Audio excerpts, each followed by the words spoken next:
Staff at the Washington Post are bracing for a wave of layoffs that are expected to be announced this week. It's the latest hit for the Post, coming just days after a longtime editorial cartoonist, Ann Tilnes, resigned in protest. Her editor rejected her latest cartoon, which depicted Post owner Jeff Bezos and other media leaders on bended knee before President-elect Trump. The Post said the cartoon was rejected because it had been repetitive of a recent column and another that was set to be published. Her editor in a statement said in part, "Not every editorial judgment is a reflection of a malign force." To many observers, though, it's the latest in a series of events that are raising questions about Bezos and the leadership of the Post, including a series of high-profile staff departures and a wave of reader backlash. For more on that, we're joined now by Kara Swisher, multi-platform journalist, entrepreneur, and author of Burn Book, a tech love story. Thanks so much for being with us. Thank you for having me. And we should mention that you are putting together an investor group to buy the Washington Post. Jeff Bezos I'm thinking about it. Thinking yes, about yes, it. Yes, I've been talking. I'm talking to a lot of people because I'm just disturbed by what's happening there. I'm sure other people are too. The question is if he wants to sell it. He hasn't indicated any interest whatsoever. But I wanted to raise the idea because I think it needs new leadership and new management. And right, I was going to say he's given no indication that he intends to sell. No. But what's the vision? Why are you in the hunt? Well, I started off at the Washington Post in the mailroom. Excuse me. That's where I started my career when I was at college at Georgetown University, and so that was my first job. And I worked there for many years. I started covering the internet there, which is my big area. I went on to work at the Wall Street Journal and the New York Times, and did a whole bunch of different things, including a very famous tech conference that was pretty good. And so I've been watching what's happening at the Post for a long time, and I was quite heartened when the Grahams family, which had owned it for so many years, sold it to Jeff Bezos. And in the initial years, he did a very good job. He got it for a very low amount of money, by the way. But he was doing a very good job. And it's just recently that his business interests are not aligned with the Post. And everything he's done so far over the past, year or so has been pretty questionable, I would say. Not because necessarily it's malign. Bringing in malign forces, it sort of takes it to a new level. I think he has business interests that are not aligned with the Post. And some of his selections have been bad, including pulling the endorsement of Kamala Harris at the last minute. There's always some excuse. He didn't see it. He didn't read it. It doesn't really matter. He's involving himself in ways that aren't working for the Post, which is also in distress as a business at this moment.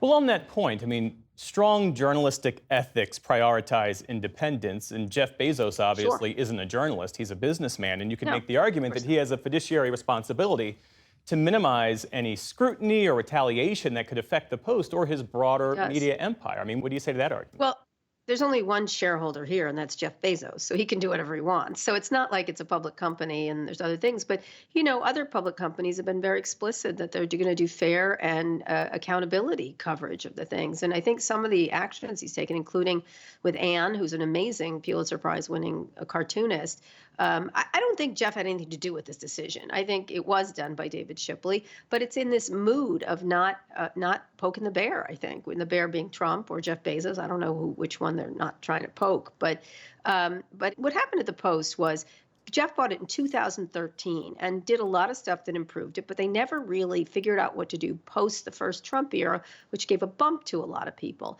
And so, in many ways, it's his fault of where it is, and now he's doing things that are making it worse. And I'm not sure why, right? I'm not sure what's happening with him. And I think he's been a very good owner until recently, I would say. And now he just doesn't, I'd like to know why he wants to own it, what his plans are. The plans that they've outlined seem preposterous, really. I don't know what else to say. He's a very good business person, but a lot of these ideas are really an antithesis of what an independent newspaper should be. And I don't mean to stay in the past, and the Post has a storied history. I'm a journalist who's blown up a lot of things. I believe in changing and shifting, but you have to come up with something that preserves the integrity of the Post and at the same time makes it into a pretty good business. Are there lessons the Post could learn from the New York Times multimedia diversification or from the rise of digital native outlets like Axios or Substack or Semaphore? The list goes on. Well, I don't mean to be rude, but I did the first one, which That's is right. called All Things D at the Yeah. Wall Street.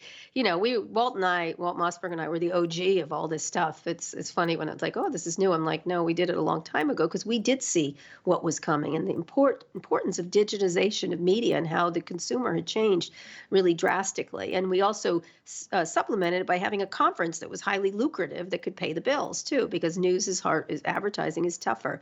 Some people have done subscriptions really well, like the information does great journalism and does subscriptions. Other things rely on advertising, like we did at All Things D, or sponsorship, like we did at the Code conferences. There's all kinds of things you could look at, and the New York Times is one way of doing it. They do everything; they cook everything internally, right? But they did an important diversification. News is not the driver of the growth of the New York Times right now. It's Wordle, it's cooking, it's sports, it's all kinds of things. And that's important for a news organization to have multiple revenue streams around it, especially as people, especially young people, go off and get things from TikTok or Instagram or wherever they happen, or YouTube, for example, has become critically important in the TV watching space. And so the Post hasn't really done anything. They don't have a podcast division to speak of. Other companies have done a really good job at that, and it can be very lucrative. I have some ideas, which I will outline if I get a meeting with Jeff. I've known him I met Jeff before he was a billionaire when he first started Amazon. He's a wonderful entrepreneur. And I think he has to understand that he may be where he is today is not where he was, and that he may not be the correct owner for this thing. That's all. I just want to talk to him about it and understand why he wants to own it if he continues to do these things that are causing a huge amount of people to leave, a huge amount of talent, and that's hard to get back. So I have some ideas of different structures, financial structures, the way you could do it, and I'm sure other people do. Well, if you could redesign the current media ecosystem to better serve the public in this Yeah. polarized, fractured, and fast-paced era, what would you prioritize? Especially since after this last election, we learned to the Yeah. degree to which legacy media has limited reach and limited influence.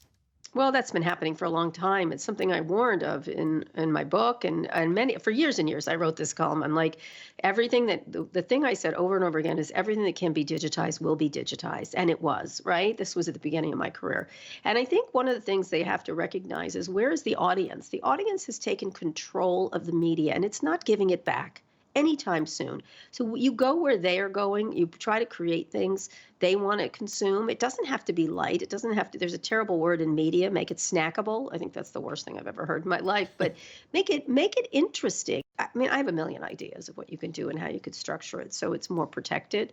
But being at the mercy and kindness of billionaires, good luck with that. I'm sorry. It's maybe a lot of billionaires, so none of them have control, but a single billionaire, I don't care how you slice it. And I don't know how nice that billionaire is. It's never going to end well. It just isn't. Kara Swisher, thanks for joining us. We deeply appreciate it. Thank you. Thank you.